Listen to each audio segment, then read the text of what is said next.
The Bihar teachers history makers heist activity.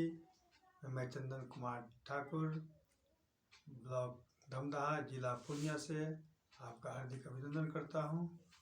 जैसा मेरा blog है ज्ञानवर्धक जानकारियाँ, इसी ब्लॉग को आगे बढ़ाते हुए जैसे हम लोग संतुलित आहार का अध्ययन कर रहे हैं, इसी बेस पे वीडियो बन रहा है।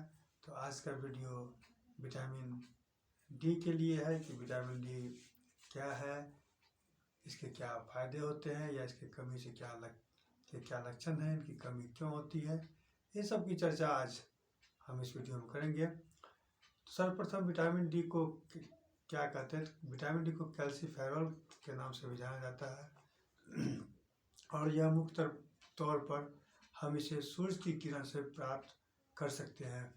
शरीर में इसकी उचित मात्रा बनी रहे, इसके लिए ज़रूरी है कि सप्ताह में कम से कम 3 बार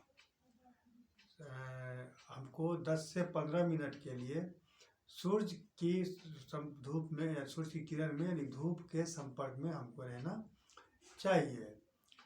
यदि हम चाहते हैं कि यह हमारी शरीर में जो उचित मात्रा है विटामिन डी की वह बनी रहे, इसके लिए कम से कम सप्ताह में 3 बार 10 से 15 मिनट के लिए हमको धूप चाहिए। विटामिन डी को शरीर को कैल्शियम अवशोषण में मदद कर सकता है। विटामिन डी जो है शरीर को कैल्शियम अवशोषण के लिए मदद करता है और यह खास करके कैल्शियम जो होता है वह दांतों और हड्डियों के मजबूती के लिए बहुत ही आवश्यक है और इसके विकास और स्वस्थ विकास और रखरखाव के लिए, हड्डी और दांत के रखरखाव और स्वस्थ विकास के लिए यह कैल्शियम आवश्यक है। और जो कैल्शियम का अवशोषण जो होता है वह विटामिन डी के तहत ही होता है। विटामिन डी खून में कैल्शियम और फास्फोरस के उचित स्तर को बनाए रखने के में उपयोगी होता है। एक यह भी कारण है कि विटामिन डी जो है वह खून में जो लेवल होता है फास्फोरस का या कैल्शियम का, उसको एक उचित स्तर पर बनाए रखता है विटामिन डी। अब विटामिन डी की कमी क्यों होती है हमारे शरीर में। तो विटामिन डी कमी होती है तो पहला तो वह नॉन कॉज है कि हमारे भोजन में जो हमारा जो आहार होता है उसमें विटामिन डी युक्त जो भोजन है उसकी कमी होना। फिर विटामिन डी का शरीर में अवशोषित ना होना, जिसको हमको मैल एब्जॉर्प्शन कहते हैं। हमारे शरीर में विटामिन डी अवशोषित नहीं हो रहा है, इसलिए हमारे शरीर में विटामिन डी की कमी होती है।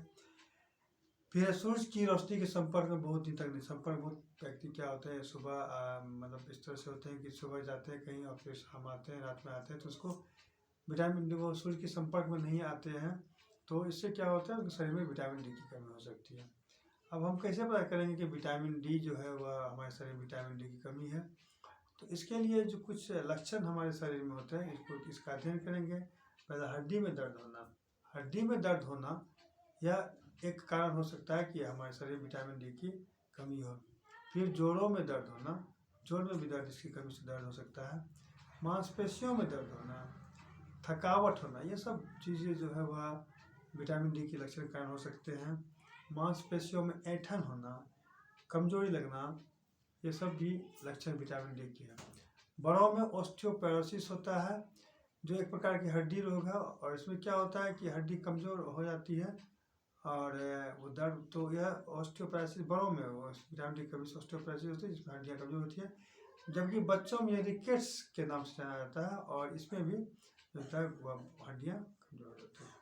तो हमने अभी विटामिन डी का अध्ययन किया, उसकी कमी के कारण लक्षण को पहचाना। तो फिर अब विटामिन डी हमारे शरीर में मौजूद रहे, हमारे शरीर में रहे, तो फिर इसके लिए हमें क्या संतुलित आहार खाना चाहिए या हमको क्या खाना चाहिए कि जो हमारे शरीर में विटामिन डी की एक उचित मात्रा बनी रहे और हम स्वस्थ रहें। तो शाकाहारी स्रोत में आता है दूध और दूध के जो भी उत्पाद होते हैं, डेयरी प्रोडक्ट जो भी होते हैं, चाहे दही हो, पनीर हो, दही हो, मक्खन हो, क्रीम हो, इन सब चीज़ों से जो होता है विटामिन डी प्राप्त होता है। और फिर मशरूम जो होता है उसमें भी विटामिन डी होता है। मांसाहारी स्रोत में वसायुक्त मछली, खास करके सैल्मन मछली जो होता है उसमें वसायुक्त मछली होता है, इसमें विटामिन डी की प्रचुर मात्रा होती है। फिर मछली के गुर्दे का तेल, जिसको हम लोग कॉड लिवर ऑयल कहते हैं, मछली के गुर्दे का तेल में विटामिन डी बहुत ज़्यादा होती है। और अंडे की जो जर्दी होती है जिसको लोग खाते हैं के अलावा, इसमें भी बहुत ज़्यादा मात्रा रहती है विटामिन डी की। तो हम इन खाद्य पदार्थों को खा करके अपने शरीर में विटामिन डी की पूर्ति को पूरा कर सकते हैं, कमी को पूरा कर सकते हैं, पूर्ति कर सकते हैं। तो ये आज हमने विटामिन डी का अध्ययन किया।